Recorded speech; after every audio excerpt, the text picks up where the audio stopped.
Well, hello there, weary traveler. Welcome back to the Wicked Wild Podcast. And it's that time of year. The skies are gray, the weather is bleak. So let's watch something witchy this week. But first, we're going to talk to all of our hosts, see how they're doing, see if they're in a witchy state of mind with me, and check in. First, we're going to check in with our honorable Mole King, Eli, up in Pittsburgh, PA. Which they call me. So as I'm watching this time, Eli, you did come up in my mind several times because I have to assume that you had PTSD from the constant wood splitting as much as I did. I when I went and saw this in theaters, and I remember when that happened, I was like, it was like a part of my mind that had blocked out You those. can smell it, can't you? Oh my god! And like my shoulders started hurting, and and I'm like, oh, and then like my fingers started hurting from carrying it and stacking wood. I'm pretty sure like I was crying. I was thinking he would have PTSD from the time the goat stole his underwear. Listen, how dare it was okay, first off, it was my pants. How dare you? I changed it. I'm sorry, okay? I changed it a little bit. Listen, I embellished. I like to embellish. Evil creatures. All right. Well, we'll get there. For that. We'll get there. Like this movie just proved my point. Yeah. I don't like goats, and Mary keeps threatening. She's like, I would love to get a baby goat, and I'm like, it's me or the baby goat. Like, make a choice because I will not live through that again. Not again. And I bet that didn't back her off as much as you might have. No, not at all. I did assume it would. Okay. Listen, I've had 2 terrible run-ins with goats in my life. Never any good. Time they stole my pants, and the time they broke in my house. Okay, and I won't do it again. I had a baby goat named Buster, and he and I were pretty good buddies. But they aren't the smartest animals. I will. Now I'm looking at you suspiciously. Anybody that can be friends with a goat. That's right. Are you stealing people's pants? That's what I do on my own time. It doesn't concern you, okay? This is not. I'm just asking. This is not an investigation, okay? I'm just inquiring mind. I like a nice hanging pair of slacks. Does that make me bad? Does that make me a bad? I mean, how do you get them? Do you rip them off a poor innocent 12-year-old? Look, what? Well, now you've gone somewhere that I can't. I know. Hey, we like to call that the old Mole King checkmate. Exactly. Yeah, we're done. It was. When we get into legal terminology, it's no longer a joke. So. And then we also have John up in Detroit, Michigan, not Chicago. Hey, how's it going? We got it. It's going. I'm learning about geography. Good job. I'm glad we're off the 12-year-old genes discussion. Exactly. Thank you. I had to move on pretty quickly on there, but I do have a question for you. Oh, so which of the siblings in this movie do you most identify with? Because they're all over the place in this thing. That's a great question. It's kind of tough. Definitely not those like they're evil. The those devil twins. Oh God. Oh, Mercy and Jonas. Oh, I just want to punt those kids. Probably Thomason. Yeah, she's just trying to find her way. Well, we'll talk more about that in a little bit. Have some thoughts on that one. But first, let's talk to our buddy Jamie up in New York. How's it going, Jamie? Hi, going well. Good. So can you believe this movie is only an hour and a half long? No, I cannot, because you knew who to ask that question to. I saw that when because I never think of that. This feels like a midsummer. It feels like it's 3 hours. And when I pulled it up to watch, I'm like, it's only an hour and a half. Thank How mad God can Jamie it's only an hour and a half. And then as I'm watching it, I'm keeping you in mind, like, oh yeah, this is a 3-hour movie in Jamie's world. Because nothing's happening. I'm glad you brought that up. I don't think it's not like in my notes.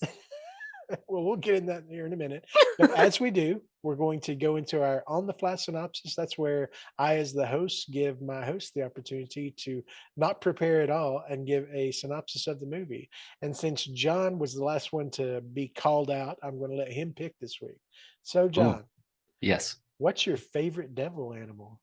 Is it the raven, the hare, or the goat? Oh, it's the goat. Okay. Cloven hooves, baby. That's Eli. No, I wouldn't do that to him. You're the goat, Jamie. Yay! And I'll actually explain this time because I knew you love goats. Eli's got ravens on his skin. I've got rabbits on my skin. Oh, You're the true. goat. Yeah, I didn't even. Whoops, I So just you did were something on my definitely the computer. goat. I don't even know if any of your tattoos prominently feature a goat, but I know you love them. No, they don't. But okay. I know it's on the fly, but it was on the fly earlier that I wrote it down because I knew I wouldn't I'd fuck this one up. But it was on the fly, but I wrote it. So just in case I was prepared for this. But We'll give you half credit. here's my on the fly, but written synopsis. I'm sorry. So back in 1600s New England, a family, right? And has been banished from their colony. Mm-hmm. So they're now on their own. Or banish themselves. We'll talk about that. Banish themselves. Sorry. Yes, he's left on it, whatever. But yeah. This is the worst family you could imagine. The bitchiest mom, two twins that you want to die the whole movie. Whoa. A brother who's obsessed with his sister's flat chest, and a moody teenager. So that's how I'm describing Jamie her. won this week. Hey, Jamie, you know what that sounds like? Sounds like back home. Guys, I'm not even looking at my notes anymore. So, anyway, and the most adorable goat, Black Phillip. So they're on their own now. And basically, it's really not that much. The mom has another baby. The baby goes missing. We see that it's a witch that steals the baby behind the scenes. But from that point on, there's just a lot of traumatic incidents for this family, some deaths, some accusations, and unfortunate incidents. And we'll get to the ending. We will. That's really, I don't. That's everything. That's it. That's the movie. Well, and as luck would have it, just like it happened with John, we are going to lead right into your thoughts on this movie. Did you see it in theaters or? Did I see this in theaters, Dave? I did not see this in theaters, as a surprise to nobody. I watched it though shortly after, as it didn't take me long to watch this. It's not because everybody wouldn't shut up about it. Yeah, probably. Yeah. I can't watch this movie without subtitles, and I think that's part of my personal problem. But I'm not a very big, again, my personal problem, period piece, old timey situations that I can't identify with, dialogue I can't identify with. That alone makes it feel 3 hours to me. To your point earlier, isn't it more that I keep disconnecting with it? I can't follow it. I have the subtitles on so I can actually read what they're saying because I can't understand half of it. And I actually remember that from the first time I watched it. I was like, I need subtitles because I don't understand this old English, whatever this is. And you don't relate with any of the characters. Puritan times. And obviously it's a way different time, but it is very hard for me to relate these characters. We live in modern times. I grew up 80s, 90s. These things don't, I've never lived in a rural farm setting, any of these things. It's just it's hard for me. And again, we all watch lots of movies and situations that we don't identify with. This one, though, to me is I just don't. And then on top of it, I went extreme with my description, but I don't sympathize with any of these characters. You're supposed to with Thomason. I have disliked Anna Taylor-Joy since I saw this movie, and this was the first thing I ever saw her in. But right after this, I saw Morgan and I saw Split, and she's been shoved down my throat ever since in every movie. And this goes horror, drama, whatever they want to put her in, she's in everything. I don't like her as an actress. I don't physically find her attractive. There's nothing about her that appeals to me. So it's watching her is a chore half the time. But she's your modern, what's her name from the Texas Chainsaw remake? Oh, yeah. Jessica Biel. Tight pants. Yeah, Jessica Biel. Yeah. She's your modern Jessica Biel. Yeah. Except that Jessica Biel is just an everyday bland. She just looks, I don't know. She's just weird looking to me that people find her attractive and she's really not. Anna Taylor-Joy. Tell us how you really feel, Jamie. I am telling you how I really feel. Always. Anyway, point being, this movie just is boring to me. Mm-hmm. It's flat out boring. I understand what's happening. I get it. I saw someone describe it as very tense and suspense. None of that. There's no suspense. There's no tense for me. I'm not anxious for anybody. Nothing in this movie intrigues me in the slightest.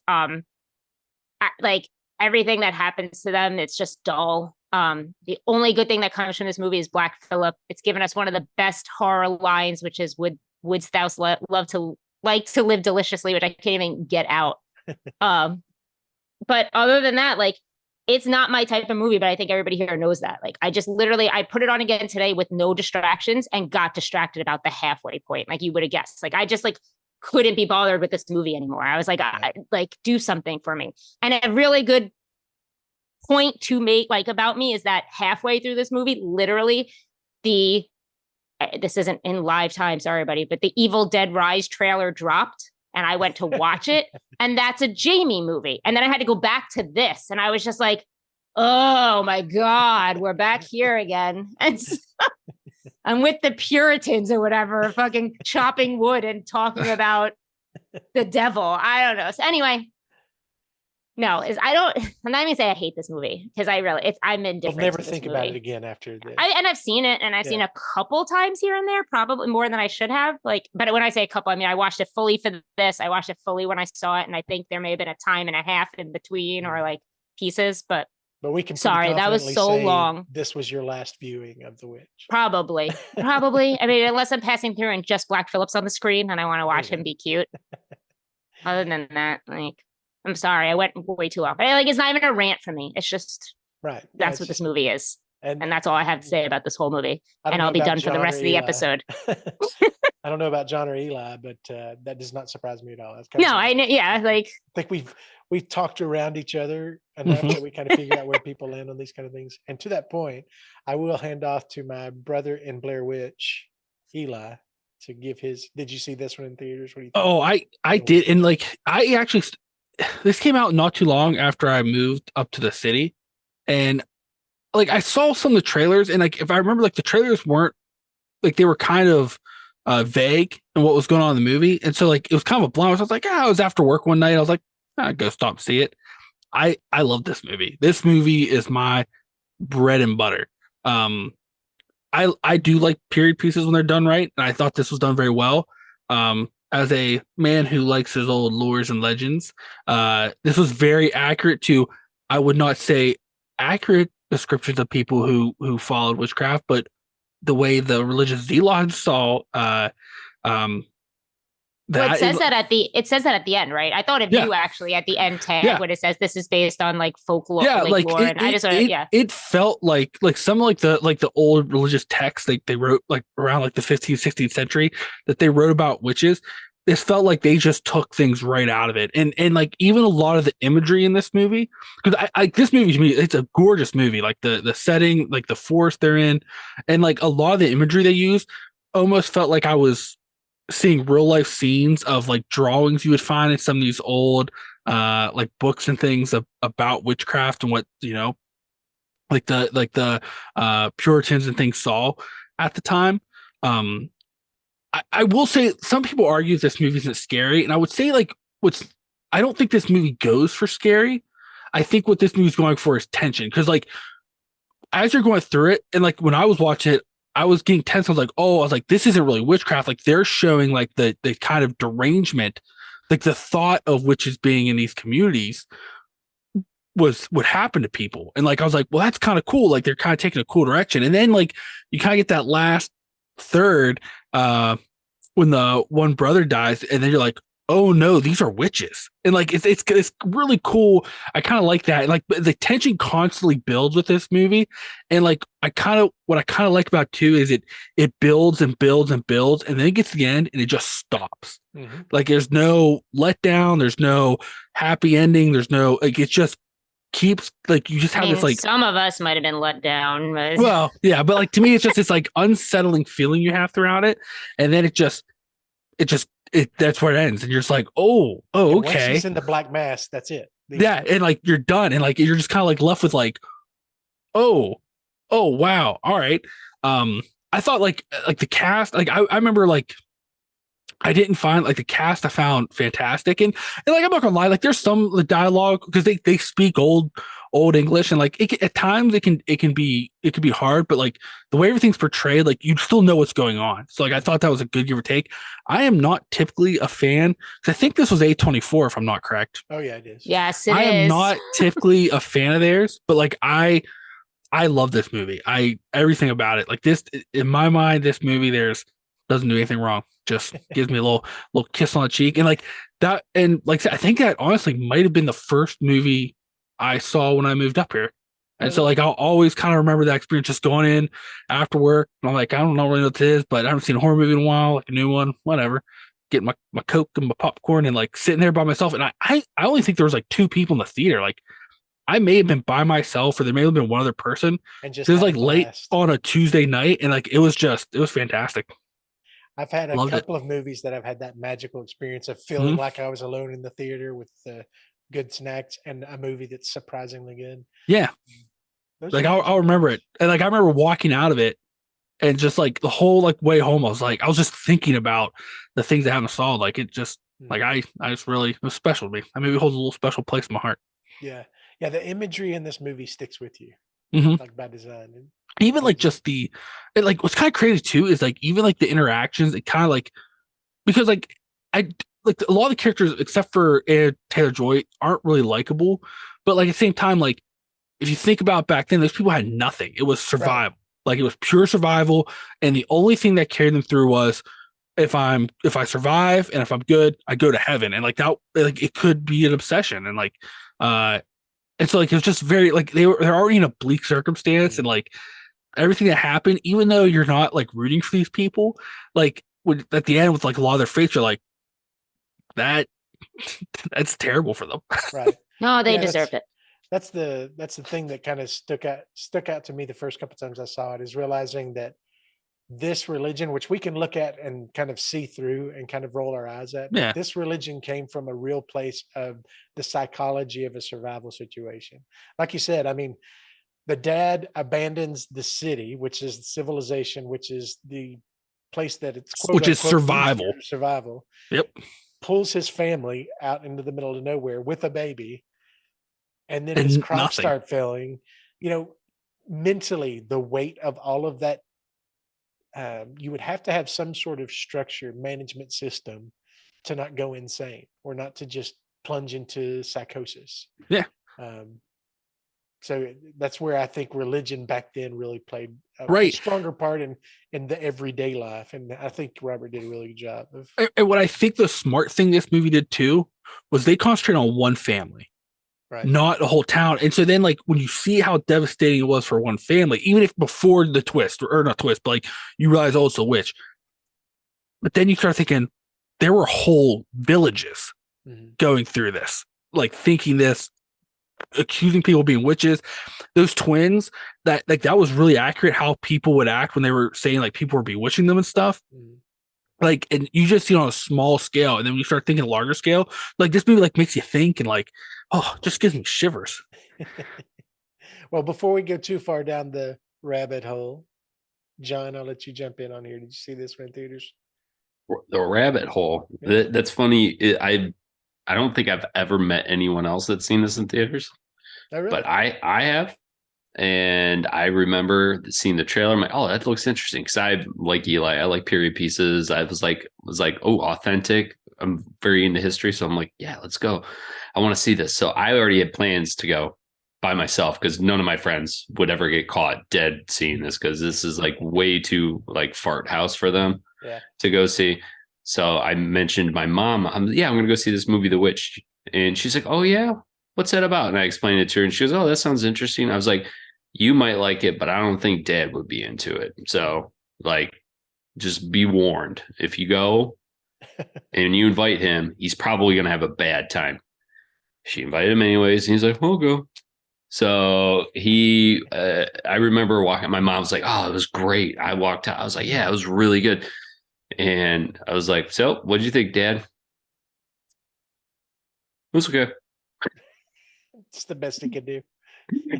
That was his polite way of saying I hated it. And so but I knew that going in. I was like, Was it the subject matter or the pacing? What is it that you knew? all of it. Okay. I mean, period piece would be fine. Needed subtitles. He's like, I didn't understand half what they're saying. Pacing was just not there. Like, no, like you really have to transport yourself back to that time period and understand that And it was funny when listening to Eli and you talk about like the father going, yeah, we're out of here. I literally in my head, like a modern translation would be like Rick Sanchez from Rick and Morty, like giving him the big double deuce, walking out. I mean, that's basically what he does. Oh Is yeah. he flips him the bird. He's like, forget you, I'm out because you're not real Christians. Right. Like, what? It's like, okay, bro. Yeah. I mean, even the indigenous guys were like, really? Y'all Looking going back out there at to it. live there? That's my favorite part. They're like, okay, like, see ya. But I mean, I love this movie for all the same reasons Eli did. I'm not gonna berate our listeners; they'll hear us talk about it over and over again. But it's extremely well done. You can tell the band did his homework, and pretty much every Robert Eggers movie I've liked so far. I have no desire to watch The Lighthouse again, but I still love it. Exactly. Yeah. Like The Northman, I'll probably watch every year. Mhm. Like the movie's the instant classic for me, and The Witch is probably like a every other to every 3 years I'll watch it. And when this came up on our schedule, I was like, man, I really regret because I just watched it like a couple months ago, and like Oh, okay. we're like right in the middle of like the weird odd monsoon weather of December / January here this year. It's weird. I'm like, this is gonna be so depressing. Still watched it, still loved it, but it was like a little It bit is a harder this mood. time. Yeah, it's a mood. Yeah, it's a little bit harder. I like to watch this like August, where it's still kind of like summery out, but you're getting ready for spooky time. Gotcha. That's funny. So for me, this is, I also saw this in theaters. This is one that I was looking forward to seeing in theaters. If I remember right, I took a half day to go see this in theaters because sometimes when there's movies like this that I know are going to be ground that I enjoy, I'll double dip. I'll see them twice in theaters. Okay. So I set up for that for this one. No surprise at all to any of y'all that this is 100% my kind of movie. I mean, even the trailer was 100% my kind of trailer, which I was annoyed when Midsummer came out because they did the witch thing in their trailer, and then it's a totally different kind of movie. Now I ended up enjoying that, but they were doing a very folksy thing in a totally different way. But their trailer was 100% same pacing, same kind of look as the witch. And this was one of the best trailers that came out that year because it didn't answer anything, but it gave you all the information you needed to know what kind of movie it was. I thought it was fantastic. But anyway, I love the atmosphere in this movie. I mean, even, John's got one of a still from the movie in his background right now. Just how dreary and unsaturated the entire movie is. Like everything is bleak. I mean, there is no bright colors. Everything's dirty and dingy and dark. And the thing that always stands out to me in movies, and it's almost like Robert Eggers and I have this same image for darkness or threat or the unknown. But anytime I see an open field with a dark tree line, that tree line is like a mythical barrier between me and some darkness. And that actually came down to when I was a kid. Of course, obviously we had a ton of farmland, but my uncle and my dad and we had worked all day, and then we had set up a big bonfire in the fall like we always do and invite the family over to have a bonfire. And we had set it up right like maybe 100 yards from the tree line. And I was like 10 years old, and my uncle starts telling this story about the local witch who had come and snatch up kids for the full moon. And obviously, it was a full moon night. And he said, yeah, she stands behind the trees right at the tree line and picks out which kid she's going to get on the way home. So just keep an eye out. You'll see her eyes glowing over there. And I became obsessed at that moment and that image of the tree line and how the light was hitting the tree line, and it was just black, like there was no light getting past this barrier of trees. And that's an image that he constantly uses in this movie of you don't go into the woods. Like the woods are this area that is beyond safety, even for people as strong and primitive and survival oriented as are. They did not mess around with the woods, period. So I enjoy that. But I know this movie is slow. It's supposed to be slow. Um, I'm down for that. Robert Eggers is he's a very divisive director. Totally get that. He's a folklorist. I mean, all three of his movies are folklorist movies, and what I mean by that is he's not he's not intending to tell a story that's relatable from a human experience. He's not trying to tell a human experience story. He's telling an elevated, fantastical story that's inspired by the storytelling craft, like these old traditions of storytelling. And I can't remember which one, Eli, but there was one of the campfire tales where you and I and Jeff talked about why do we tell these stories? Why do we tell? Slenderman. Oh, is it Slenderman? You know, Yeah. why did we as human beings start telling stories to scare ourselves? I think Robert Eggers is down with that. Like he understands, and that's what he wants to celebrate in his movies is this storytelling tradition of not even dread stories. I wouldn't even call Lighthouse isn't really a horror story, but it's a well-known without having while at the same time being completely original, like story of the man in the sea. I mean, we all know the concepts he's right. This is not a specific witch story. It is a well-known set of historical stories about witches.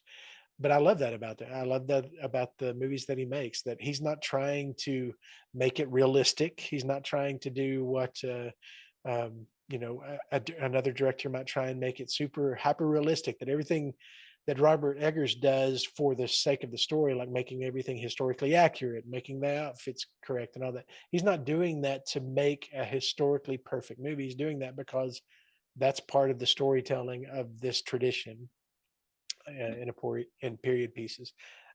Side note, really excited that he's about to launch into Nosferatu, that he's in production on that. I think he's the perfect guy to tell that story, in my opinion. But that's overall why I enjoy this movie so much, is because it's a storyteller's movie.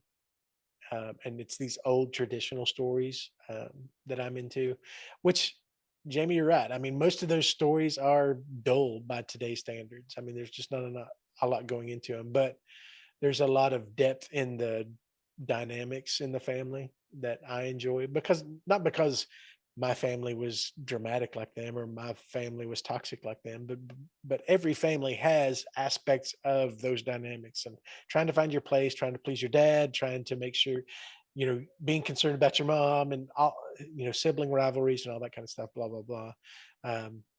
So that's my overall thoughts on it. Do you all have anything that stood out that y'all want to go deeper into? I have a couple of things, obviously, as I always do, but I do want to throw back to you all to talk about any specific areas of this movie. Well, the one thing, because you said like he does it like the accuracy because of the story, but like this movie, I think is probably the shining example of his accuracy. Because like even like the one thing that always blew me away is when they think the one brother's possessed, and so they want to say the Lord's Prayer over him, and then she like the twins, they're like, we can't say it, we don't remember it, but like historically in the Salem witch trials, that was how they tested people to be witches. Like you had to say the Lord's Prayer perfectly. If you couldn't, that means you're a witch. Right. And so like, and then like they thought they're witches. Like people that like that kind of stuff, like you catch these like little things that he doesn't blatantly advertise the connection to reality that it has,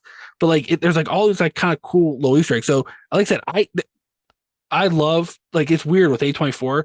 It like Midsummer I kind of came around on, but like the two best examples of that was this and The Northman. But like this one is probably the absolute best because like he went down like nitty gritty detail and got it. And it's just like every time I watch it, like I still notice things sometimes I didn't catch before. But just to your point there. Well, and in Northman, maybe part of that is because he's mixing several different European stories in that. I mean, you've obviously got Beowulf, you've obviously got Hamlet in there, but there's like 5 different Norwegian folklore so there's a lot going on in that, where this one, like you said, is much tighter in what it's doing. One of the things I appreciate, to your point, is every time that anybody's interacting, if it's with a parent, it's all religion. If it's a sibling, it's about practical real world stuff. And the dad and the son, when they go out to check the traps, all he's doing is having him recite scripture and all of that stuff, and showing him how important his faith is, and how important it is to be true and to be honest and be pious.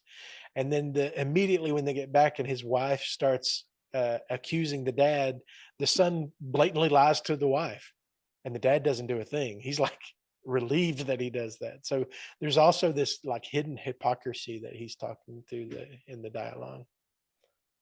Yeah. Oh, I just wanted to say one thing, and it's not like a criticism as much as like, you know, part of what you said, Eli. I know you guys all like the movie for many reasons, so this isn't going to change it. But like you kept saying something like, you know, just like about it being unsettling and intense, and then once you find out it's a witch, but we know it's a witch from opening of the movie because she takes the baby. Well, not opening of the movie, but like I would argue. I was taking that very literally. I mean, she takes him and mashes him into pieces and puts him all over. In my and mind, flies away. I kind of thought, because like they were having trouble finding food. Like they were kind of starving. They were tense because they were like there were some lines about like, you know, they're tense because they're not with the protection of the village anymore. Like it kind of, as you were kind of going there, the first like, you know, 3/4 of the movie, I was like, oh, they're imagining all this. Like it's all like, because the dad was like, no, it's a wolf. And like, but the kids are convinced there's a witch in the woods. And like twins are talking about a goat talking to him and stuff. They're like, no, it's just a stress. We don't have food. So like in my mind, it was like, oh, well, a lot of this is being imagined. And like, this is like the children imagining things. And like that scene where she's like killing the baby, I was like, that's probably Anya Taylor-Joy. She's like, because they keep saying, well, wolf must took it. She's like, well, I didn't see a wolf. And like, I was like, oh, I bet you that's her. That's all in her head. Like, because that's kind of how they're building it. In case anybody doesn't know, Eli means wolf, the animal that lives. Listen, my accent slips through on a couple words. Not the sound a dog makes. Listen, wolf is one of them, like that slips through their max. All right. But in my mind, like the way they're kind of building that, like it's all in their heads. And then like, but when the son throws up that apple, then you're like, well, holy shit, hold on a second. Because I think they kind of built, and like some of the dialogue builds like, this is all just, you know, either malnutrition or just like they're basically naked in the forest because like they don't have walls to protect them. They don't have people to protect them. They're kind of on their own. They don't even have the farmstead like built out all the way. Like there was a barn. Oh, it's in John's picture. Part of the barn's missing its roof. And like, yeah, let's be real. This dad is not good at farming. No, he is not a good homesteader. No, not at all. No. So that's kind of how I perceived it. And then when like that happens, and then you're like, oh, because like even like the mother, some of the things she's talking about, but like they also build up like she has her grief. She's like in bed for days. She's inconsolable when the baby goes. So it's like, well, like there's all this stress events happening, and like they're alone in the middle of nowhere with nothing, and they can't even find food. See, I'm with Jamie. I took that as very literal. Very literal. I mean, it's at the end also. You know, like we as the viewers, we get to see that there's a real witch. Where I think the parents, the witches, the boogeyman, they tell the kids, and the kids think it's real, but the parents don't think it's real. I mean, and I think that's part of being. This is hurting me to say, but like I think that's part of being so sympathetic to Anya Taylor-Joy is that like we know it's not her. We know that she's innocent and in this or whatever. Like and people are accusing her and blaming her. And yes, she shouldn't have said stupid things to her siblings about being away. Right. Well, but, by the end, you know it's like, real. No, I know that. But I'm saying like we saw it right from the beginning. And like we know what happened. We're in on the story, yeah. Yeah. And we have to watch this poor girl. This is killing me to say. But we have to but even at the end when she's yelling at her mom, I love you, or whatever she's saying, like as her mom's accusing her and like hitting her, and she just keeps saying I love you, or something, like as her mom, it's like towards the end of the movie. Basically, she, spoiler alert, kills her mom. But well, and I guess I'm thinking like we all know that she's not at this moment, maybe earlier, maybe not at the end. You know what I mean? Before she. And I think that's the reason that Eggers structures it that way. I mean, he recognizes that we're going to get distracted throughout this whole movie of whether the witch is real or not. So he presents to the audience that this is the way I'm going to tell this story. This is real in this story universe. You're going to accept this is real because I'm going to show you this fantastical thing, and horrifying. Obviously, the whole concept of starting with a baby mutilation. to make this salve that then this naked witch rubs all over herself and then flies out the window. Okay, you've set a vocabulary for me at that point. But I think that's the reason he structures it that way. Because if he started with the family leaving the village and all that, then you would be distracted the whole time trying to put the pieces together. Is this real? Is it supernatural? Is it all this stuff? He wants us to focus on the dynamics of what's actually happening to this family in the concept or in the precepts of the supernatural stuff is real and it's really happening to them, which I appreciate that he structured it that way. I mean, the supernatural stuff is real and really happening, and not the way the family thinks it is. You know what I mean? Like it's like a fucked up. It's like a lose situation for people here, because like, oh yeah, it is happening. It's just not happening the way you guys think it's happening, and you're all totally gonna rip each other apart. Like, but I mean, I will say, like, I have not, because of this movie, I have not seen another Eggers movie. I've seen the trailers, and none of them look like a Jamie movie at all that I would want to sit through. So I'm just not going to put myself through that. Right. I will say, though, about like this movie too, though, that yes, I call it dull, and yes, I say I like dislike it, but I don't dislike it in the same way that I dislike, and I hate using this term, but I'm just going to use it for this conversation, but like other elevated horror. Like I don't even consider this that. I do think I get what's going on. I think it's good storytelling. I think the set pieces are beautiful. I do think, it's just not for me in that it's dull. Right. But like, I don't think it's like too artsy. I like personally, I don't. I think there are too many of those out there that I don't. And maybe his other ones are. I'm not saying they are. I don't know. They're not for me. But like this one doesn't strike me even as that. Like it's not the reason I don't like it. It's just that I just really don't connect to anybody. And then like the pacing is too slow for me. Like it's just I could watch dramas. I could watch things that aren't horror, believe it or not, everybody. But like it's rare. But like this one just doesn't do like nothing, not enough happens that I'm just I'm not unsettled by them, and I'm not tense ever. I'm just like, an hour and a half movie should have a in Jamie's world, an hour and a half movie has no reason to use this much time to spin up character dynamics.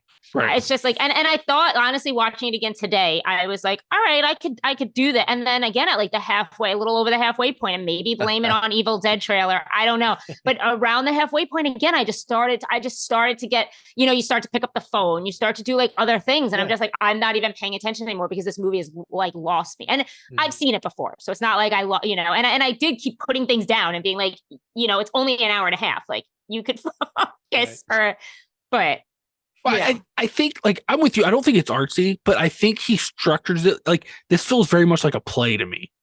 And like it feels structured like a play, and I think that's why a lot of people think it's artsy. And like I think a lot of times like those plays like that, they kind of get like they're kind of slow and build up. And like I like it, and I could see why if people don't like that. But that's how it just felt like a play. And like I think that's also part of the charm. And like the first time I saw this, I laughed out loud when we got to Black Phillip. Like, I love him. And now, obviously, it's an iconic, like, situation. But, like, and I know they don't show him, thank God, because that would just cross into comedy territory. But, like, that first moment, and I totally get what it's supposed to be, and you shouldn't laugh, but I just laughed. Like, I couldn't. I was just the moment that's when like, that's what I'm saying. Like, when he talks. No, when he talks. Oh, okay. Like, when he talks. And I get what it all is. Like, and you shouldn't laugh because he does it well. I'm not saying, but, like, I just laughed. I was just like, oh boy. Yeah. Okay. Well, and to your point and to what Eli just said, and I agree, even when this movie first came out, and I don't know why I think this, but I think when I saw it in theaters, this is even way the titles were put up, because it wasn't in the version that I own, it just says The Witch. But in the original posters, and I believe in the original theater tile or opening, it's the Vavitch. It's the Vavitch, but underneath it says A New England Folktale. Yes, it says it on the version I just on HBO, good. Whatever I watched. It says that. But that is important information, that this is not a modern movie. This is a folk tale, and folk tales are a totally different thing. We had a little Wicked Wild meeting here before we started recording, and we were going through kind of what we're going to plan on recording over the next several months. And another movie that we just put on the list, The Wicker Man, that's not a movie script, it's a folktale kind of thing. So they're structured differently. So and that's what I mean when I say I don't think he's worried about explaining all the science of supernature. He's not interested in trying to explain how, through 3 acts the dad devolves, or how Thomason has a revelation, or there's a character development of any way. He's telling a folk tale, and a folk tale has a different purpose, and one of those purposes is always morality.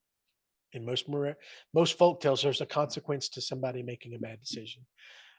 This is a movie of bad decisions and the consequences. And the thing I love about this one is Robert Eggers is saying in a folktale, maybe the consequence has nothing to do with the bad decision. Maybe the consequence was going to happen just because. And so I guess the bad decision that they made is that they left the village, but there's a series of unfortunate events that kind of falls out of that are going to fall out no matter what they do. I mean, it has nothing to do with kind of him being a bad farmer, which he is, or the mother being frantic, or losing the child, or any of the infighting that's going on in this. That's all terrible and anxiety producing, but it has nothing to do with the fact that there is a real witch living in the freaking woods outside your house that's going to destroy you. Well, to your point, it's not even that he was bad. If because this movie follows like what I call witch lore pretty close. Mm-hmm. If a witch resides on that land, it's cursed land. Nothing's going to grow. Nothing's going to live. Nothing's going to stay. So from the moment they decided to settle there, it was done. It was over. Yeah, like there was nothing they could do. The devil's backyard. Yeah. But would thou like the taste of butter? Exactly. Which is a fantastic. Yeah, just not baby butter. I mean, that's the thing. Is like I laugh. Those lines are iconic. Don't think those lines don't come up like with my sister all the time, or with friends all the time. Like, we all of us have said, but it's just like, I'm glad that came from this movie at the very least. I'm glad we have Black Phillip because he is like iconic at this point. And he's awesome.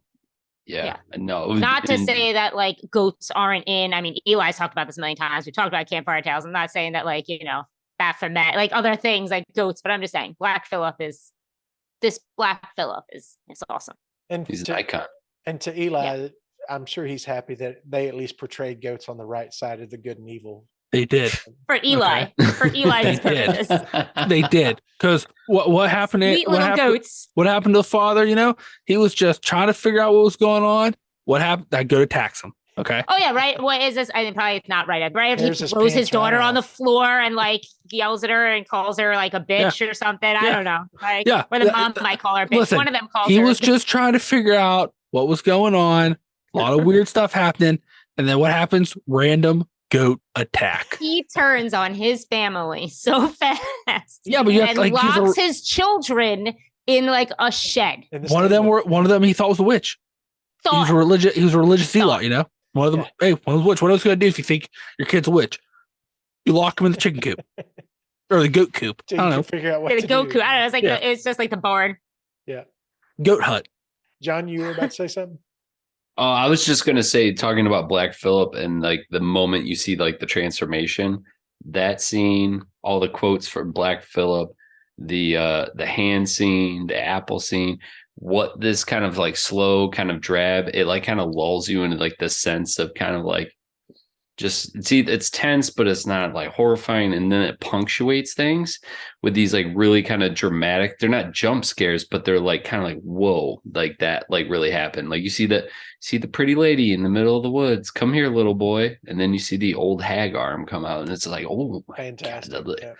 Oh, it's like for Jamie, Sleepy Hollow did that too. And I'm not even saying Sleepy Hollow is a great movie. I'm just saying like this is not like it's not been done in every other like way. Like, oh, it's not new, but it's how he did it. And like the boot walk in for a Black Phillip, like, because I'll be honest, I was like, okay, yeah, there's a witch, but you talking about this goat being the devil for the first time.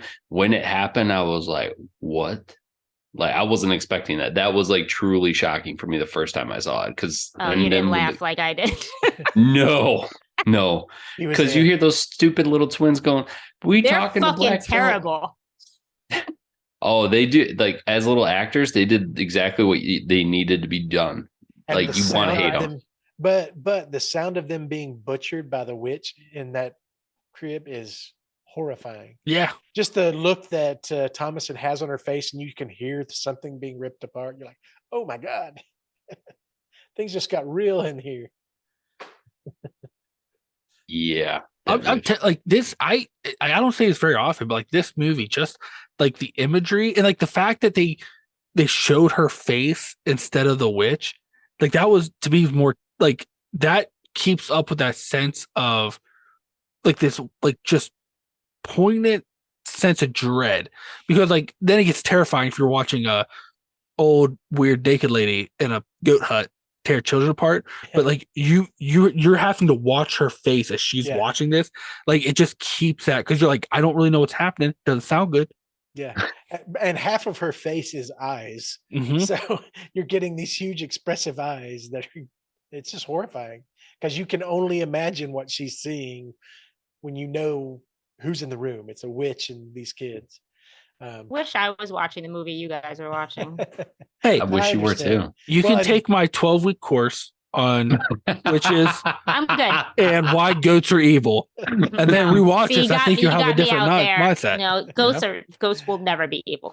Have they ever stole your pants?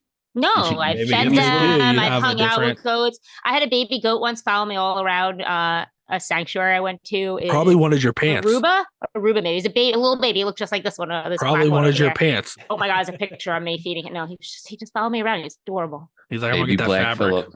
Well, He was and- baby Black Phillip. Yeah. And Jamie, I knew, and I knew because we had talked and we're friends, but I also knew just from what I know of you that this was going to be a really hard movie, because one of the other huge weights or forces of stress in this is the whole Christian vocabulary and belief. And that's not something that and I don't know John's background. I know that Eli and I have both had those sort of experiences in the past. There's a vocabulary that goes along with that faith that they're playing into a lot in this movie of, when Caleb and William are checking the traps, and Caleb just flat out asks his dad, so you're telling me my brother, who was an infant who could have done no wrong, is now burning in hell? Oh, burning in hell, right? Or whatever. Like, Yeah. yeah. It's like, Like he's They said that more struggling than with, once, this I is what think. you're telling me, Dad, right? And Yeah. Dad's like, without flinching it, yeah, that's just the way it is. And him having to deal with that. So there is that side of it that I know is completely alienating to you. yeah, there's a lot of this movie that's just like alienating to me. And it's not even super, it's not even super. I can get I understand what's going on. It's just so not relatable in a way that like it doesn't, Right. it It doesn't hit. is what it is, but I'm not even saying it's like a bad movie, because I refuse to say that, because I don't think I don't think it's a bad movie. I think it's just not something I sit down and watch. Right. Like, Yeah. that's You all. don't get anything out of it. And I get that. Yeah. Yeah, I cannot call this movie a bad movie. And I think that's where sometimes, and I do it too, I am a huge perpetrator, but I think that's where a lot of people just call things bad because they don't like them. And I do it all the time. I'm not calling this like a bad movie. Right. It's just like not my movie. And I fully acknowledge that. Right. Well, I think it shows just what he did. Like, you like Black Phillip, like I you love don't like Black the Phillip. plot, and you don't like this stuff, but like every decision he made in this was so good that like even people that may not like it or may not sit with, there's something in there though, because like it's just such a polished. It's just did it so nicely. Like it's just there's parts that stick. Yeah. Even It's if a like you don't disciplined think story. Yeah. He didn't put anything in it he didn't need. It's a very disciplined story. No, yeah.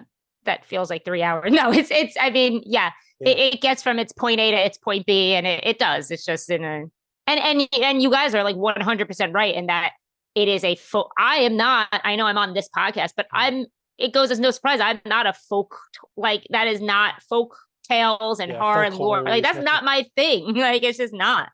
But Which is like the spice of life. I like having your perspective on these kind of movies. And this one I knew was going to be hard. There are other folk horror movies that I am looking forward to watching with you, because I think we're going to find that common ground somewhere out there. we have common ground. But yeah, you're trying to find the folk Yeah, horror, the folk like movie the folk, that I yeah. can enjoy with Jamie. That's You just- common, yeah. Just come for a walk in the woods with us. If it was just Yeah. a whole movie of Black Phillip, guys, Just you'd come have walk- me. But you just know what? come- He's not in it enough. Just come walk in the woods with us, Jamie. Well, Let us- we're going to be let- doing that. Let Dave and I show you some stuff. Exactly. I don't know what that means, but I don't either, but we'll figure it out when we get there. I'm afraid to find out what that means. exactly. So I did have one thing that especially this last viewing, but the couple of viewings, because to John's point, I watch this once a year usually, and I watch it in the fall because it's such a fall movie. Anything witchy is very fall to me.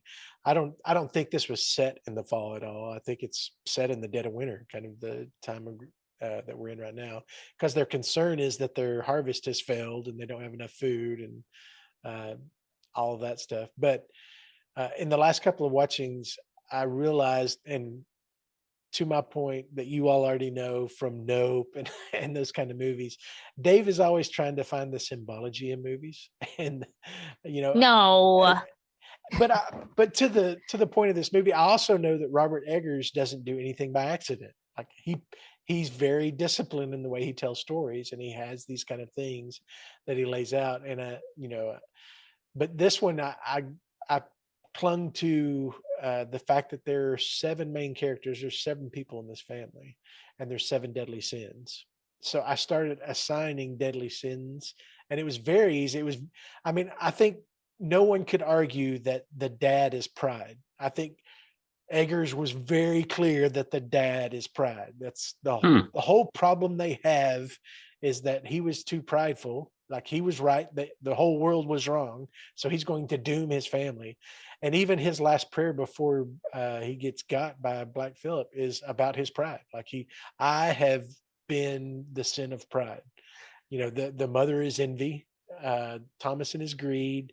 Caleb is lust. Caleb being lust is also very obvious. That's the thing that he's struggling with the whole time. Mercy and Jonas are wrath and sloth, which I think, because Mercy is all about getting back at Thomason. Like she's just wanting to see her burn. Jonas doesn't do anything. He's sloth. And then you got baby Samuel, who's gluttony. Oh, because that's all he does is eat. Yeah, but or he's get okay. ate. By default, I guess. Exactly. So anyway, I had fun with doing that math in my head as I was watching this. And some of it's very clear. Some of it's probably a stretch. I get that. But having some structure that I can hang those stuff on, just from that Judeo-Christian perspective of he's making this commentary about those things, and how at the end of the day, this family was going to die no matter what land that they set up camp on. The fact that they set up camp in the devil's backyard meant that they were going to die quick. But I didn't see anything from the dad or the mom that made me assured that they were going to be able to functionally homestead, to the fact that they were terrible. Yeah. And the mom kept saying, I just want to go back home. And he's like, well, we can go back to the village. No, I want to go home to England. Oh, you're screwed then. These are not people that wanted to be here. But anyway, I enjoyed having a movie, and that's what I like about folk tales and folk horrors, is they use very well-worn story traditions that work in a variety of different ways. But anyway, I don't know if any of what stood out to you all, or was there anything that you were playing with in the dynamics of this family? But I enjoyed watching them as the sins kind of eat each other. Yeah, I thought like there's a lot of stuff about fate. Like I think it was a lot. Like he wove things about fate and how like she would, like Aunt Joy was deemed as a witch. She's like, I'm not. She ends up becoming a witch. And then like you said, the father it was all about him. He was a just man. They were as a righteous family. Like they were going to be fine. And for the moment they stepped foot in those lands, it wasn't going to be a happy ending for them.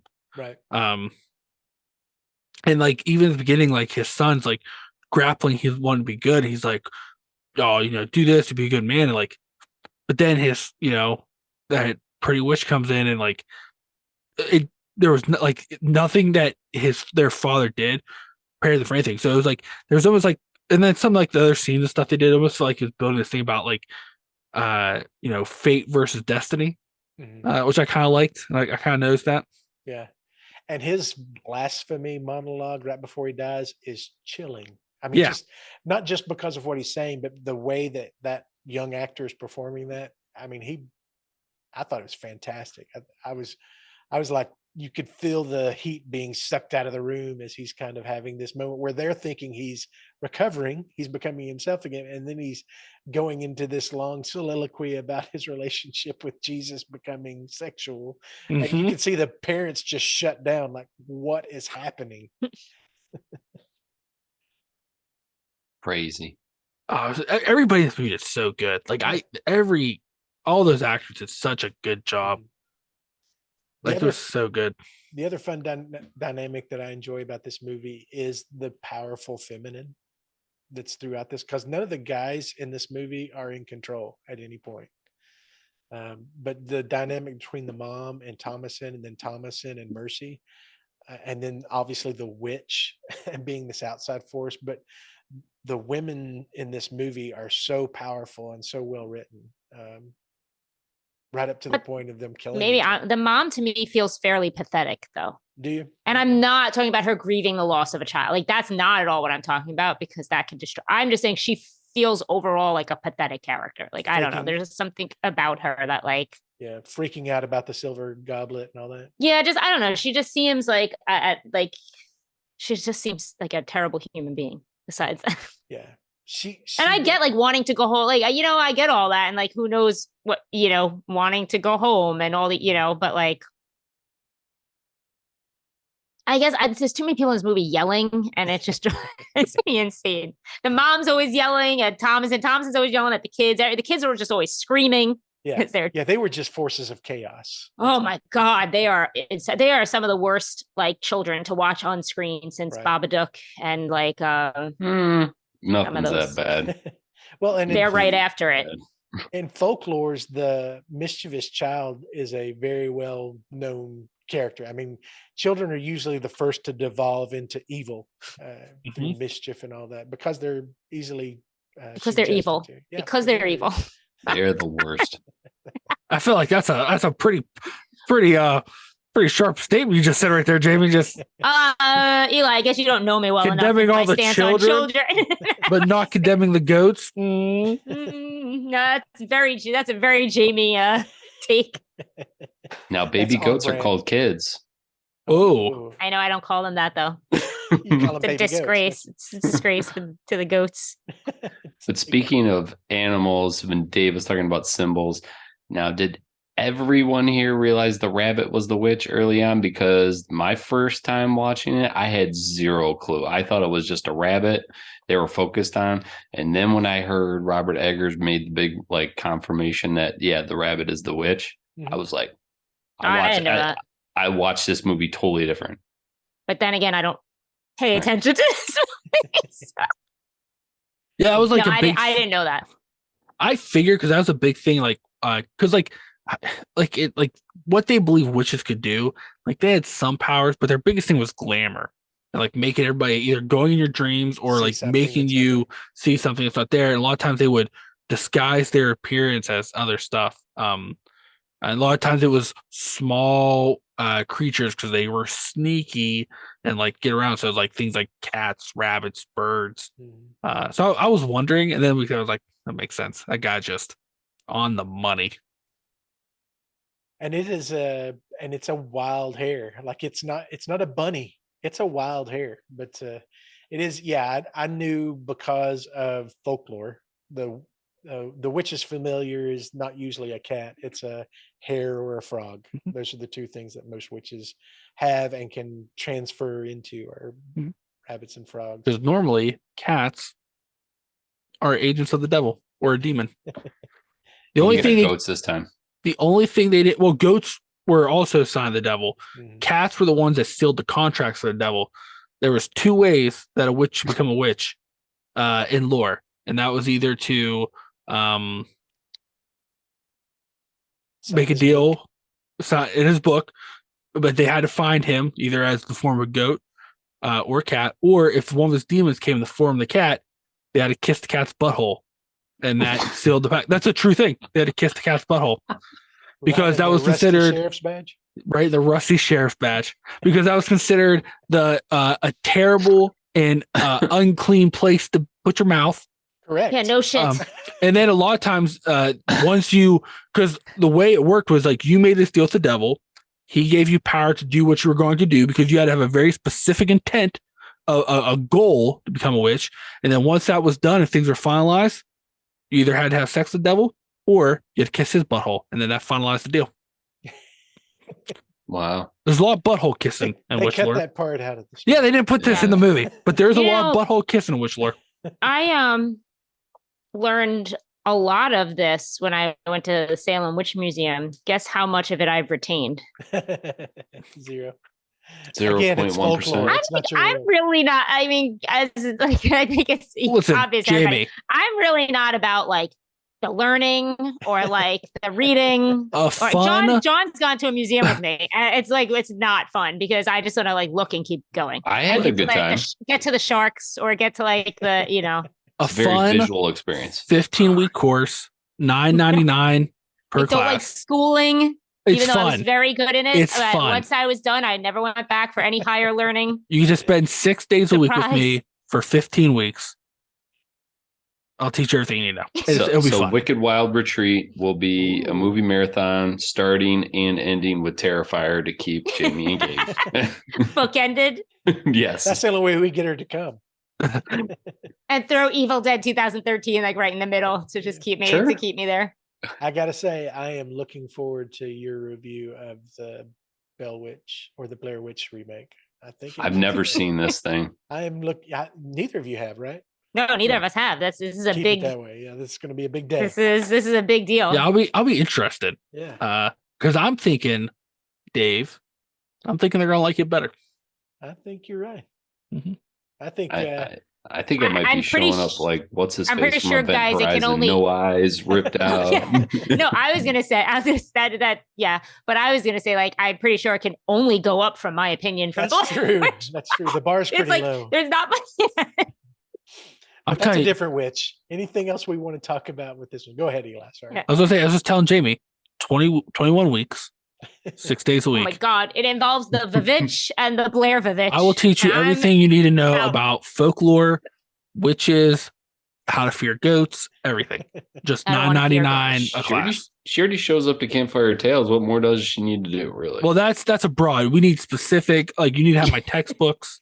I have PowerPoints made. Like we need to go through the whole shebang. I'm feeling like this is like an MLM here. Sounds like a scam. I mean, listen. Obviously, once I teach you, you have the knowledge. You can then go find 15 of your friends and run them through it too as well. But it's not a scam, okay? It's not shaped like a Jeff in this pyramid? Listen, it's not a pyramid, all right? It's not because the knowledge goes full circle. We're a circle. It's not a pyramid scheme. It's a triangle theory. No, it's a circle. It's a circle. Triangle theory. Okay. It's an isosceles triangle. No, we go to circle. I teach you. We go around the world, teach everybody else. What shape is the world? Globe. If you take globe, turn it sideways, what shape is it? Circle. We're a circle. Wait, it's a globe. If you look at it one way, you turn the globe on its sideways. side. Yes, it becomes a circle. Yeah. Mm-hmm. Yeah. Mm-hmm. Yeah. I don't know if that's. Don't even ask. Just. Yeah. Sounds like you need my course now too, Dave. Sounds like you need my course now too. I'll see you both in class on Monday. And for everyone else listening in, this is a preview of what you can experience at the campfire. Exactly. Yeah. Hey, we're gonna start playing ads for the 32-week Eli course. Maybe. 30. Maybe. 32. Wait, how many weeks left? Well, you only need the 21, okay? But everybody else, they're starting ground zero. Thank you. I'm fast tracking you because you're gonna be one of my top teachers, right? So everybody else, 32 weeks. I get to become a teacher. Oh yeah, you're gonna be right there in the staff. That's the way it works. Like I said, I teach you, then you go teach 15 of your friends. I'm sorry, I don't know about pyramid schemes. It's not a pyramid, James. It's a circle. It's a circle. Okay. It's a globe turned sideways circle. Yeah, that's lesson 1. You've got to get that vocabulary down. Yeah. When do we get the Tupperware? Listen, we don't use Tupperware. Okay, you can't trust it. Use aluminum foil. That way, the government can't send signals into your food. Everybody knows that. You know what, John? Guess what? You, buddy, 42-week course. That's what you need. We got to start you at ground 1, ground 0, John. We got to start ground 0. Almost a full year. 2 weeks. Hey, listen, a full year to lead to the rest of your life, right? What's a year to the rest of your life? Wow. Now we have an advanced MLM here. It's not pyramid, circle. Okay. I like how they changed it to multi-level marketing. And Exactly. they Are you saying multi? Multi. Sure, for multi-logo, you, but for it's sure. not because the circle. Okay, Oh, it's not God. circle. Yeah, his is not an MLM, it's an MOLE. Yeah, MOLE. It's a circle. Circle. How many more times do you get Multi-circle. Eli to say circle? Circle, circle. All right, we take globe, turn sideways. We got circle. Go backwards, still circle. I feel like we're If you watching look at Chuck it and from the Larry. top, what is it? Look at the top. Guess what? It's weird because it's still circle. It's all a circle. No matter how you go around the globe, you're going in a circle. You're always looking at a circle. Dave, Always I'm looking going to circle. need a conference call after this with you and Jamie. Eli, we'll catch you up later. Hey, you know what? Just that 67 weeks. I'm Now I not gotta teach taking you. this. Now I gotta teach you how to teach your friends. He's, 67 weeks. he's threatening you with a voluntary process. That you have to pay for. But that's just for I'm not charging my fee. That's Voluntarily just pay for the material. Okay. Yeah. Yeah, you're doing this gratis. I'm Yeah, sure. I'm doing that free on my end. You just gotta get the material. That's all. Oh, You know? wow. This feels like a steal. It sounds like we're wrapped up on The Witch. Yeah, I think so. Well, I do I- have a few pieces of trivia. Go ahead, Jamie. I wrote down one sentence and it has nothing to do with anything as I read it, but it just says be home by candle time because that was my favorite. That was my Oh. favorite line of the movie for some reason. Besides, would thou like to live deliciously, which we all would. Obviously, we want to live deliciously. And you know that is one of the biggest historical inaccuracies in this movie because they were really strict on trying to keep it historically accurate. But there's no way in hell a family in the middle of nowhere is going to burn 3 different candles for dinner because those things were like super expensive. And I know they were making their own goat candles, but yeah, they would have eaten before the sun went down because once the sun went down, everybody's done. You don't burn. Oh, You don't burn Go to candles. bed. They're for emergencies. Anyway, oh, that is a piece interesting. of stupid trivia that you probably don't need. And luckily, we know Jamie's not going to retain it, but that is. The other That'll be what I retain in Yeah. 20 years. I bring up a candle fact. The other historical inaccuracy that bothered Dave because he's a wood nerd is that the rounds that they had bucked for him to split were chainsaw rounds. They were not old timey rounds. Now, I get that back then they had pull saws and they could have had flat surfaces and all that, but they were the wrong size and they were the wrong length. I mean, Robert Eggers, get your crap together. If you're going to split wood for half your freaking movie, at least split the right kind. Mhm. Did you see the size of that wood pile, though? I mean, Oh, clearly yeah. that was like his coping mechanism, and that's all he did. Yeah, it's the one thing he was good at. So that's all he did. And also, And then what it took else him was he down. gonna do? Exactly. He couldn't figure out how to finish that roof. Yeah. You know, The crops were crap. there was no animals to What hunt. did this family do all day long? Cut wood, Split wood. stare at each other. Yeah, stare. I mean, there's stare at her chest because that's all the brother did the whole time. Exactly. Well, I mean, what else are you gonna look at? You know, that was the internet of his time. I'll put it Hmm. that way. you know, he's a grown boy. Nothing else going on. But before we go down that road, I did a couple of pieces that I thought were interesting there's a bunch of crap on IMDb and there's documentaries about this movie. Anytime they make a period piece, you're going to find tons of documentaries about it. But the ones that I thought were interesting was I had no idea when I'd seen this that this was a 25-day shoot from beginning to end. They shot for 25 days. With as much historical stuff as they had to do, that's pretty freaking amazing. And the fact that they were using natural light, like there is no, I get the impression that they did not use a bunch of stage lighting at all in this. This seemed all very natural lighting. To do that in a 25-day stint, it's pretty freaking impressive. Yeah. No, a lot of pre-production, clearly. Exactly. Yeah, a lot of planning had to go into that. Well, And I mean, it probably wasn't hard for him because it was all pretty much in one location. that's true. Yeah. 99% of the movies in their homestead or the woods next to their homestead. But you got to think in what season it looked like they were in the area that they're in was in Canada. They did not have a 12-hour shoot day. They had probably like at 7, maybe 8-hour shoot Yeah. day. So to do that in 25 days, anyway, I always find Very that- impressive. I was really surprised when I saw that. The other thing I love is that Robert Eggers, this is like his debut movie, and he does like the things that no director's supposed to do in their first movie: work with animals and work with kids. And both of those were a friggin' nightmare to him. Apparently, the 2 younger kids he did not get along with. because he's a young director. He doesn't Would have you? any kids. He didn't have, he didn't know how to deal with kids. And there's some, if you go into the extra features of this movie, there's a couple of scenes where the young boy, what was his name? Oh, Jonas.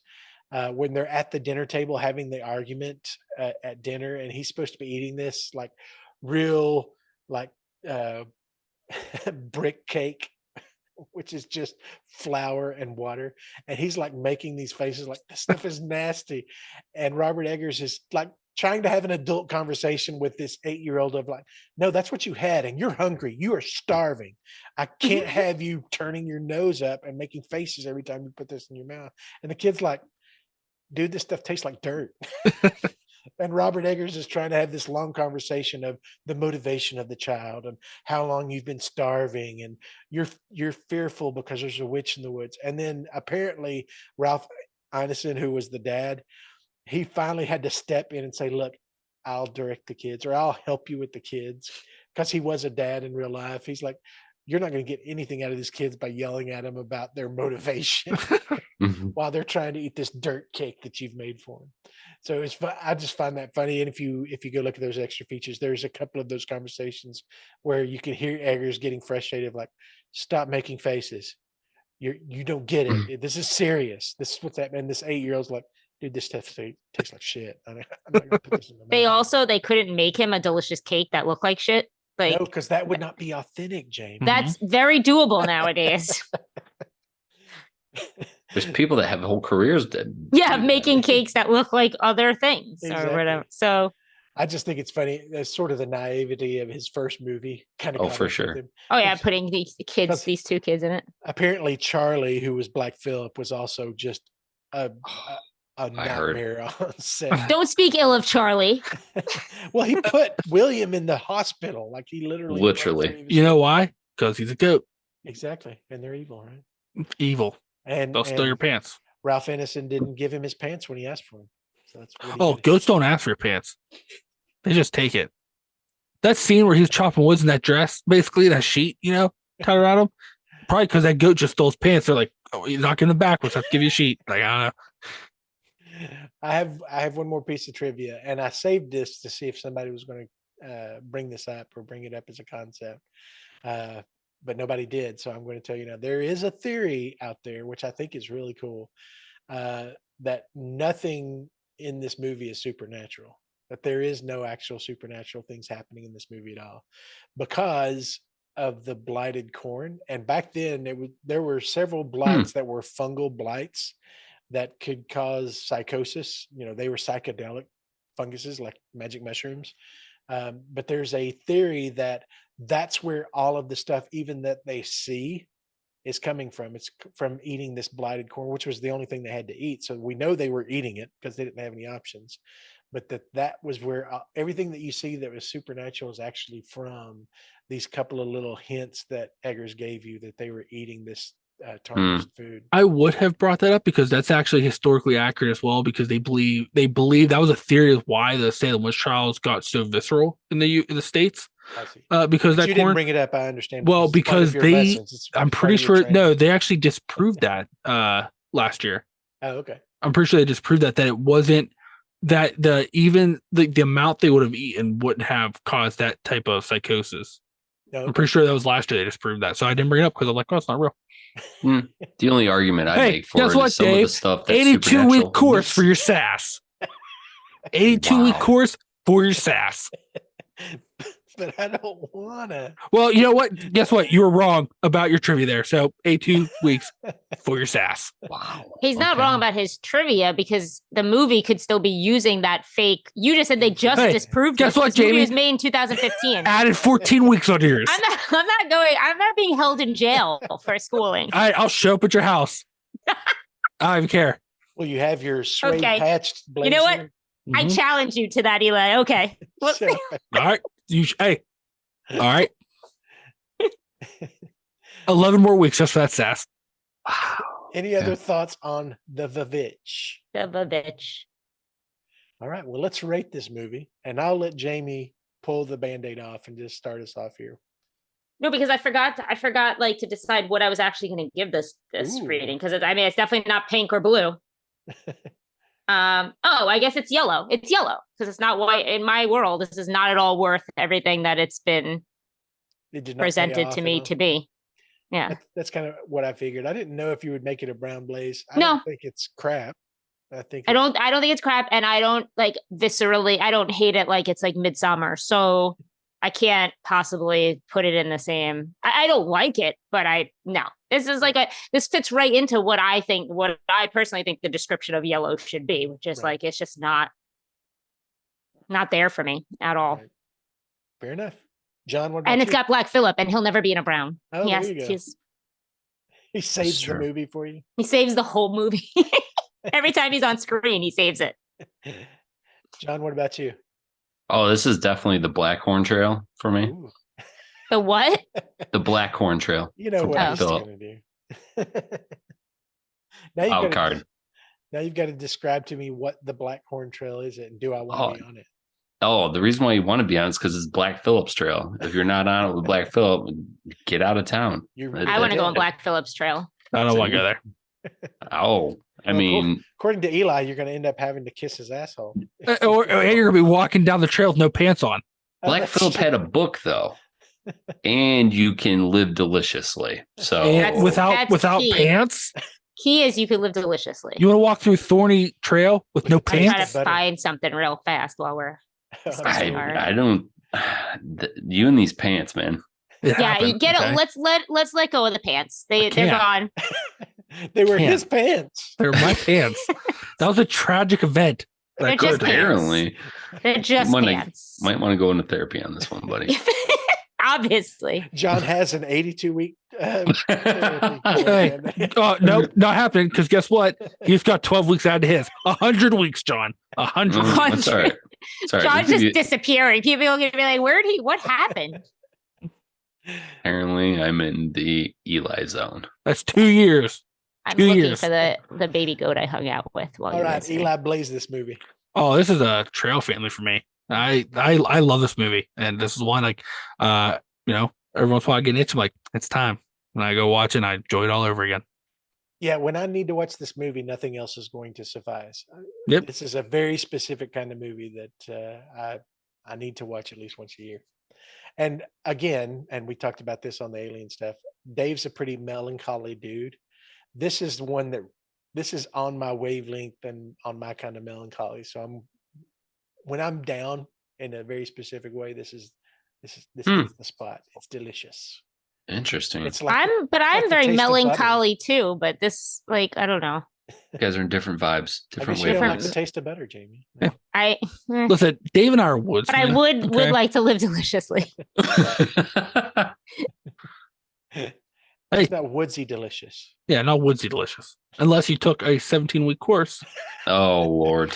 Oh, he's offering you the deal of the century right now. Yeah. The very short. If you notice, I shaved off have to go for that. Shaved off 4 weeks off you. So I might have to go for that one. Hey, I saw that face, John. 20 more weeks. And see that I can go sniff glue up back John's with gone Dave. for like years. John's just like, yeah, we'll be the kids smoking behind the classroom. All right, for me, this is obviously no surprise. This is Trail Family. This is also for me a movie that I love and can't get enough of and need in my life. And I appreciate and I am grateful that Jamie respects at least that this movie needs to exist for people like me. That she doesn't need to bother. Absolutely. She's not offended that I like this movie like she was. No, not at all. With Blair Witch. I'm offended by the Blair Witch situation. That is offensive. It's not so much. It's fine. It's fine. All right, Eli, what are we going to be following up this witchy tale on Campfire Tales? I was looking around and then I decided we're going to look at if you look at some of the most influential books in human history, this one's sitting right up there with it. We're going to be talking about the Malleus Maleficarum, the Hammer of the Witches, a book that caused a lot of the witch hysteria in England and the U.S. I'm looking forward to that. I had no idea that's what you were wanting to jump Oh, yes. And I may or may not be using it to decide if any of you are witches. Who knows? Are you going to Oh, judge us? another trick. Fantastic. Maybe, Fun. maybe not. I don't know. Who knows what Eli's doing? No I one was going to knows. say, if you actually go back to the original Malleus Maleficarum, or Maleficarum, isn't that what? Maleficarum. Yeah, Yeah. I think if you read that and I judge did. any modern human, we're all damned. I read it. I read it. I had to read it in college for a course. I did. And Yeah, I don't one of think my there's any modern thinker that survives that book. well, one of my favorite things you learn about that book is at the time, a lot of people in the 4 universities that existed in Europe in the 1400s, even at that time, they were like, this seems like a bad idea. This does not seem great. And they're like, these are religious universities, right? They're like, not good. And you know what the Pope said? I like your style to the author. And everybody's like, what? And then we had the witch trials. And Then we had the witch inquisition in Europe. And then just when they thought the hits were done, the US was like, we're ready for seconds. And the state of the witch trials occurred. guess we couldn't get enough. It's time for round 2. Mm-hmm. Well, I'm looking forward to that one. That sounds like it'll be a fun one. Fun's probably not the right word, but I wouldn't use the word fun. I would say it's fun in education. Feducation. Yeah, it's funjucation. Funjucation. Hey, was this book I terrible? had a friend who had some mushrooms, and we got some funjucation. I bet you did some funjucation. I will say this now for people that are like, I don't know if I'll listen to that. Listen, saying it up top. Terrible book, caused terrible things. The guy that wrote it was a douche. But you know what? We can still talk about it, make fun of it. Yeah, Sure. of course. Just like we do. We'll take his power. That's what we do. That's what we do. by talking about him. Yeah, you know what? He's taken my 39-year course. Awesome. Eli, in this book, did they cover on the one witch test where they get tied to a rock and thrown into a pond? No, you're thinking of a duck. Not. Oh, I love okay. that reference. What? A duck? Very small rocks. No, I don't know them. You've never built a bridge out of witches? Yeah, No. they float like what? Dude. Then you are missing out on one of the biggest references in. No. Have you ever seen Monty Python, the Holy Grail? No, never. Listen, I bothered. need you to stop. Oh, me neither. I need you both to stop, collaborate, and listen. What is No. happening? Sign off. Collaborate. No, Go no. watch that movie. I'm a nerd, but like the really nerdy kids were the ones Oh who my were quoting God. Monty Python, and everyone made Holy fun of them. crap. So That I is was like one of never the going funniest to go there. movies ever made. Okay, I'm not a Monty Python we person. may be jumping off of our genre to watch Holy Grail for the. Oh, it's so good. that neither. I'm sorry, I may be overreacting, but the fact that neither of you seen that movie. I can't No, even you're look at not him in the eyes. overreacting. Like every single person, I was shocked that John said he didn't see it because I couldn't believe in the 4 of us that actually 50% of us have not seen it because it's Exactly. like I feel like 90% of the world has seen it. Not world. I'm exaggerating, but that's what I do. So Well, we have a get together coming up. Maybe we'll watch it together just for the. Oh, it's so good. just It for was the so fun of it. good. Anyway, we have. Sorry, audience, we have lost the plot there for a minute. We're back on track now. If you want to subscribe or rate this show that goes off the rails on a regular basis, you can do that on whatever podcast platform you listen to us on. Please rate us and give us some feedback. Be happy to have your 5-star review added to the pile, as we just keep collecting them. Why would you give us anything else? Right, Eli? I mean, it's also new year, new you. Do you want to start off the new year, new you by giving low star counts? I don't think so. Yeah, This is your year to change. It's your year to get better. Any star below 5 that you give us, I think there's like a 20-week program that you take them. Oh to. Lord. Actually, 27. Okay, 27, Star. $14.99 a class because you're saying new year, new you. You're starting off the year with a 1 star. It's not how this works here. 5 stars. We don't start negative. That's right. No. If you want to Is learn it- more about the podcast or my co-hosts, or we have book reviews and movie reviews and some other fun stuff, including a shop where we sell some really cool swag, or we think it's pretty cool. Some fun things that you can put on, like Bigfoot or Campfire Tales official logo, or the official logo from the Wicked Wild podcast. We've got shirts and hoodies and those kind of fun things on our website. You can find all that stuff. It's it's thewickedwild.com. Our social media is at Wicked Wild We Are on Twitter. If you want to watch the videos, as Jamie referenced earlier, to see our smiling faces and some of the inside jokes that we throw at each other on the main show or on Campfire Tales, you can find us on YouTube at the Wicked Wild Podcast. If you have any questions or thoughts or insights, any recommendations of movies that you might think we should dig into, you can send those to our email, podcast, podcast, at thewickedwild.com. Anything else going on that you all want to throw out there, promote? Anything fun happening or coming up soon? I've got nothing fun. Apparently going to be in a real shitty class for like 5 years. Hey, I thought you were going to promote what's coming in February, March, but I guess we're not there yet. you can also listen to my glorious takes on life and love on the Campfire Tales and on Lore Masters of the Absurd. Okay. What do you do on Lore Masters of the Absurd? Oh, well, that's funny you ask. We talk about Is it funny you asked? You paid me $20 to ask. Well, listen, out of 4 more weeks. I was 4 more weeks. supposed to say that, wasn't 4 more weeks. 7. Keep it up. Yeah, we talk about the absurd films of the 70s, 80s, and 90s. Oh, yeah. Those are some pretty fun times. Yeah, you've been on a couple of them, Dave. I have, and I have done you just so terrible proud. Disservice. I've done so much. I'm waiting with bated breath for my next invitation to come. I have a sword under lock and key right now because of you. Well, Jeff is looking forward to you handing your sword over to Not him. happening. You know what? Not happening. In a matter of 9 months. Oh, I wonder who's going to get claimed on being a witch on the Malleus Maleficarum episode. I don't. Spoiler alert. I don't Spoiler wonder at all. Wink, wink, nod. I do float. I'll put it that way. Wait, no, that's not the test I'm using. Wait, can I ask like a really dumb question, Mm-hmm. Eli? Yeah, of The course. only kind we answer. This is really dumb, and I learned this, but from my knowledge, are only females witches? No. But majority in the book, like 95%. Oh, we're gonna learn. They are typically they do list some male witches, but typically they only become witches because they've lost their genitals. This is a terrible book. It is not very kind to women. All right. Or people who just kind of like nature and worship nature. Also, was it kind of people who you just didn't like? It was not a great book. Has a weird rule. Sounds like a general catch-all. Very excited. Yeah, if you don't follow the status quo, this book. Yeah, you were a witch, but I think we all very thorough. And apparently, like when you find out some of the witch's powers, just give everybody another little tasty lick to make you want to listen. Apparently, one of the witch's powers was to blow the genitals off somebody with their abilities. Wow. Mainly males, because witches were women and were evil, apparently, according to the book. So there's if you think I gave away everything, trust me. That's just the tip of the penis iceberg.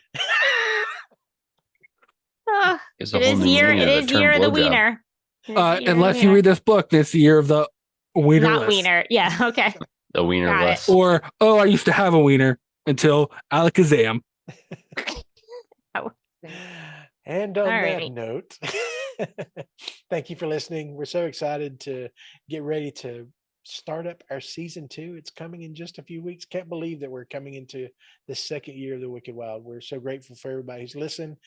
We got some special stuff kind of in the pipe for starting off our new season that we're excited about. But for this episode, we have one recommendation for you. And it is not to take Eli's 48 to 82 week lesson. It is for you to do what this family did and have enough courage to get yourself out there and get lost, because it may be the only place you can find yourself. And if you're interested in that course, just mail the show and we can talk about pricing. Good night, everybody.